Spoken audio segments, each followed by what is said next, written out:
Salut, j'espère que vous allez bien. Donc je vous retrouve aujourd'hui pour un tag livresque. Donc on va tout de suite commencer. J'ai noté les 13 questions sur un carnet pour éviter d'en oublier, ce qui serait quand même embêtant. Alors la première question, c'est le temps le plus long que tu peux passer sans lire. Donc alors là, en fait je lis tous les jours, donc c'est devenu une habitude. Une fois ça m'est arrivé où j'ai pas pu lire et au bout de 2 jours j'avais vraiment envie de lire, donc même si je lis une page ou deux ça me suffit, mais il faut que je lise, donc je pense je dirais 2 jours au maximum. Après bien sûr ça dépend de ce que je fais, du livre que je suis en train de lire, parce que si c'est un livre qui me plaît énormément je vais vouloir tout de suite y retourner, alors que si c'est un livre qui me plaît pas du tout, je vais plus le faire traîner et aller vers d'autres livres, donc ça dépend aussi de ma lecture. Ensuite donc la deuxième question c'est: emportes-tu toujours tes livres avec toi? Alors oui, j'ai toujours un livre avec moi. J'emmène toujours un livre dans mon sac, ou alors par exemple quand je vais en cours, je prends mon livre en photo parce que j'ai pas envie de le mettre dans mon sac pour l'abîmer, mais je prends les pages suivantes en fait que j'ai à lire en photo et comme ça je lis sur mon téléphone le matin. La troisième question c'est: gardes-tu tous tes livres? Alors non, je ne garde pas tous mes livres, donc par exemple si je lis un livre et qu'il ne me plaît pas, pardon, je ne vais pas le garder avec moi, je vais juste le garder pour faire ensuite ma photo du bilan du mois, ou alors pour vous le présenter en avis lecture, mais sinon je vais pas le garder dans ma bibliothèque parce que pour moi ça ne sert à rien de garder un livre qu'on sait qu'on ne relira jamais et que quand on le voit, bah, ça nous rappelle pas forcément de bons souvenirs. Donc c'est pour ça que je préfère le mettre sur un site par exemple comme Vinted, le mettre en brocante ou alors le donner à Emmaüs pour qu'il ait une deuxième vie et puisse vraiment plaire à quelqu'un. Mais sinon je garde quand même beaucoup de livres. Quand c'est une lecture que j'ai aimée mais que je ne sais pas si je le relirai, oui je le garde, mais c'est vraiment quand il y a des livres que je sais que je ne lirai pas, qui m'ont pas plu ou qui ont été vraiment des déceptions ou des lectures très très mitigées, je garde pas en général. Ensuite, donc la quatrième question c'est: combien de temps passes-tu en moyenne dans une librairie? Alors en ce moment, ça va être un peu compliqué d'y répondre parce que tout est fermé. Enfin, tout est fermé, on peut plus sortir, c'est surtout ça. Enfin, c'est surtout que où j'habite, il n'y a pas vraiment de librairie à côté. Il y en a une, mais j'y vais très rarement, pardon. Donc sinon, ça va être plus des grands magasins. Je peux rester vraiment tout un après-midi dans un magasin. S'il y a des livres, de toute façon, il y a toujours des choses à regarder. Par exemple, je vais aller vers un livre, je vais le regarder, je vais dire oh il est joli, je vais aller voir un autre livre, puis après je vais dire attends, je vais revoir l'autre, je vais lire le résumé, puis ensuite je vais le prendre en photo, ensuite je vais aller retourner voir un autre livre. Enfin, je peux vraiment y passer des heures. La cinquième question c'est: combien de temps passes-tu à lire par jour? Alors ça va dépendre bien sûr de ce que j'ai à faire dans la journée, si j'ai mes cours ou pas. Quand j'ai mes cours, je vais dire 1 heure, 1 heure et demie le soir, tout le temps. Je me prends tout le temps le soir du temps pour lire. Sinon, bah, quand c'est en week-end ou alors des jours où on n'a pas cours, ou alors comme là quand on est confiné, ou alors qu'on fait les cours en télétravail, bah, ça va être beaucoup plus. Ça va dépendre du temps aussi parce que je remarque que quand il fait beau, je passe beaucoup plus de temps à lire que par exemple en hiver où je suis dans la maison et forcément bah, je vais penser ah, il faut que je fasse ça, il faut que je fasse ça, tout ça. Alors que quand je suis dehors, je me dis il faut que je fasse ça, bah, je le note à faire et puis je le fais plus tard. Donc c'est vrai que ça me coupe moins dans ma lecture quand je suis dehors. Donc c'est vrai que quand il fait beau, je lis quand même beaucoup plus. Donc pour résumer, je dirais quand j'ai cours 1 à 2 heures le soir. Et sinon, bah, ça peut aller de 2, 3, 4 heures. Mais après, ça peut être aussi pas tout d'un coup. Ça peut être 1 heure le matin, une autre heure après, ou alors 30 minutes, 10 minutes. Enfin, ça va vraiment dépendre de ce que je fais et comment je m'organise. La sixième question, c'est: combien de livres as-tu? Alors, je les ai comptés avant de faire cette vidéo parce que je n'avais pas du tout les chiffres en tête, même si j'utilise une application, je sais pas si vous connaissez, c'est Glyph. Donc, ça permet de classer un peu par catégorie les livres, donc ceux qu'on a dans sa pile à lire, ceux qu'on aime, ceux qu'on aimerait avoir, ceux qu'on a lus, etc. Donc c'est vraiment pratique. Donc je sais que dans ma pile à lire j'ai 59 livres et en tout, donc en comptant pardon, les livres que j'ai lus et ceux qui sont dans ma pile à lire, j'ai 229 livres. Ce qui est quand même pas mal, je ne pensais pas en avoir autant. La septième question c'est: amènes-tu souvent le sujet de la lecture en conversation? Alors déjà ça va dépendre des personnes. Si une personne ne va pas du tout aimer la lecture, je ne vais pas aller lui en parler parce que ça ne sert à rien, mais si on commence un peu à dévier, à en parler, oui forcément je vais aller sur ce sujet, mais après si la personne repart sur autre chose, bah, on va repartir sur autre chose, donc ça dépend vraiment avec qui on parle et de quoi on parle, mais ça va dépendre, c'est un petit peu comme tout je dirais pour les conversations. Donc oui, j'amène le sujet de la lecture en conversation, mais c'est pas non plus le sujet principal que j'ai quand je parle avec les gens. Ensuite la huitième question, donc c'est mon plus gros livre lu. Donc là j'en ai sélectionné 2. Le premier c'est Le Prieuré de l'Oranger, donc je vous l'ai montré dans ma première vidéo. Donc il a été écrit par Samantha Shannon et publié aux éditions de Saxus. J'ai vu sur Instagram qu'il a été publié en format poche et je l'ai vu aussi dans des magasins, mais moi c'est vraiment le pavé que j'ai. Donc il fait à peu près 970-980 pages, un truc comme ça. Oui c'est ça, parce qu'à la fin il y a un glossaire, il y a le vocabulaire de certains mots compliqués, etc. Donc ça compte pas dedans, mais à peu près 970 pages, donc c'est quand même pas mal. sachant que je l'ai lu en 5 jours, enfin pour moi je l'ai dévoré parce que c'est un livre de fantasy en plus, donc le temps que l'univers se mette en place, tout ça, mais c'était vraiment génial.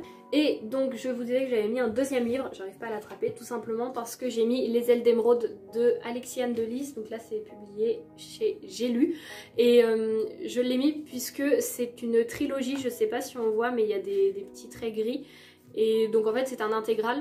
Donc je me suis dit oui, c'est le plus gros livre que j'ai lu en soi parce que j'ai quasiment enchaîné les tomes, j'ai juste lu un livre entre chaque. Mais sinon, je l'ai lu tout d'un coup. Et celui-ci, il fait 1300...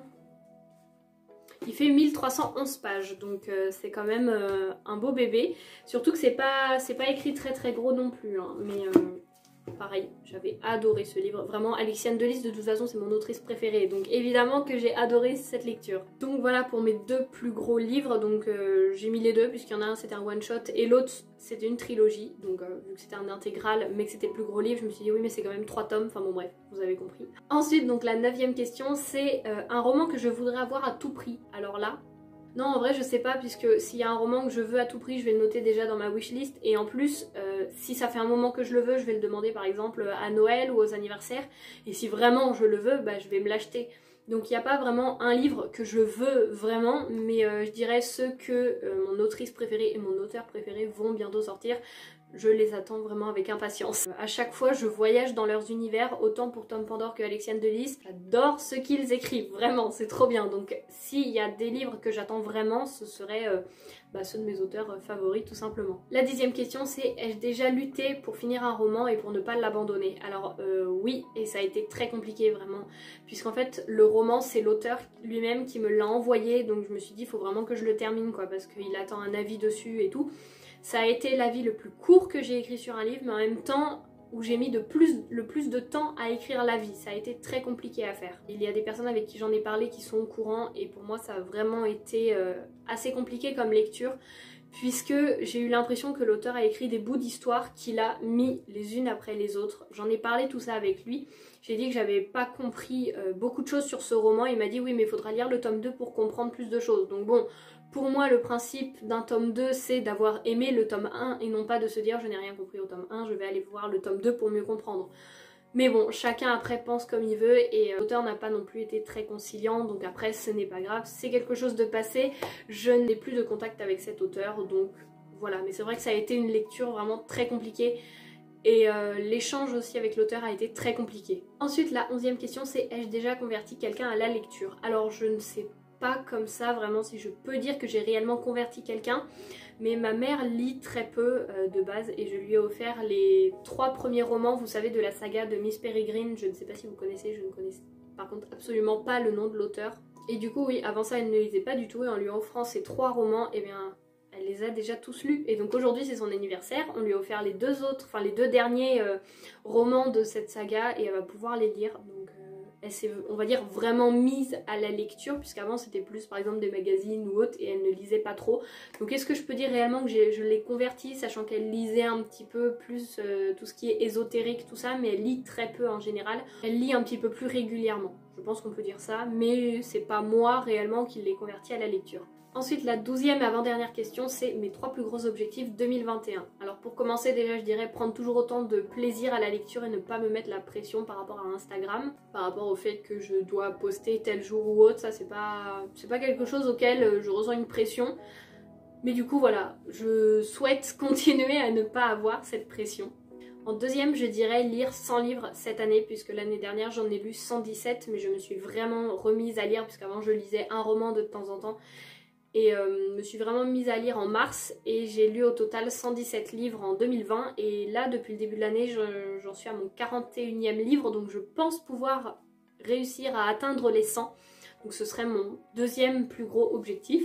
Et ensuite le 3e ce serait finir les sagas que j'ai en cours. J'en ai pas tellement mais c'est vrai que j'aime bien quand je commence par exemple une longue saga, la terminer avant d'en recommencer une autre longue saga. Donc pour résumer, ce serait prendre toujours autant de plaisir à la lecture, ensuite lire 100 livres cette année, puis finir les sagas qui sont commencées, ou au moins une partie des sagas que j'ai commencées ou que j'ai continué cette année mais que j'ai commencé l'année d'avant, bref, vous avez compris. Et pour terminer, donc la 13e question, c'est ce que les livres représentent pour moi en 5 mots. Alors déjà, évasion, Ensuite je dirais imagination par rapport à tout ce qui est paysage, créature, tout ça, c'est vraiment quelque chose que j'adore. Donc imagination, évasion, ma bulle, puisque vraiment quand je lis, je suis dans ma bulle. Pareil, mon compte Instagram c'est ma bulle à moi, c'est ce que j'aime faire, ce que j'aime présenter, ce que j'aime montrer, donc c'est une bulle pour moi, mon coin à moi un peu. Je partage aussi des rencontres puisque j'ai rencontré énormément de personnes grâce à mon compte Instagram et de personnes avec qui je parle quasiment tous les jours et c'est vraiment génial, c'est vraiment super puisqu'il y a des personnes adorables avec qui j'ai pu discuter. Évasion, imagination, bulle, rencontre et pour finir je dirais découverte, tout simplement avec parfois des cultures, des modes de vie, des livres d'autres siècles, enfin qui se passent dans d'autres époques ou alors dans d'autres pays avec d'autres personnages. Je trouve ça quand même très intéressant. Par exemple les témoignages aussi qui sont très intéressants mais très touchants et très poignants.